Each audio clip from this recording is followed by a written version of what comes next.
En français comme en allemand, il y a beaucoup de mots qui viennent de la langue voisine. Souvent d'ailleurs, on ne reconnaît plus guère leur origine. Quelquefois cependant, on veut montrer que tel ou tel mot a été importé d'outre-Rhin.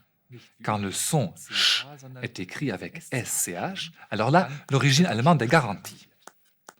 Vous me direz peut-être qu'il n'y a pas de mot français avec SCH, mais que si.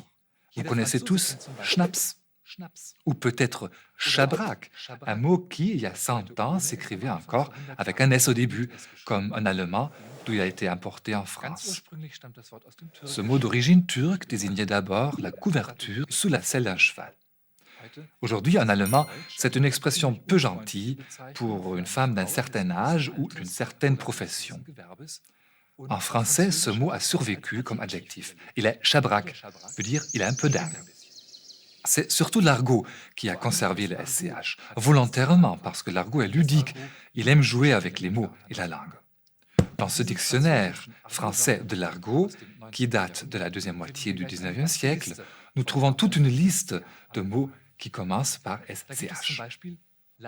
Il y a par exemple la Schlag, de Schlag, coup. Ça dérive de la peine corporelle que subissaient les soldats prussiens. Et de là, il y a Schlager, administrer des coups.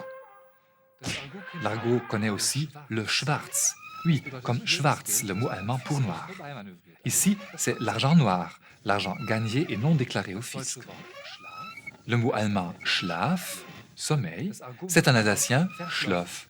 Et l'argot en fait Verschlof, pour dormir, comme aussi schloffer. Certains Français disent aussi aujourd'hui « je vais au Schlof » pour « je vais au lit ». Et parce qu'il est aussi drôle, le SCH se trouve aussi dans des mots plus récents. Il y en a un que vous connaissez tous et toutes. C'est une invention belge et il s'agit de petits bonshommes bleus. Voilà, c'est les Schtroumpfs, qui en allemand s'appellent Schlumpf. Schtroumpf.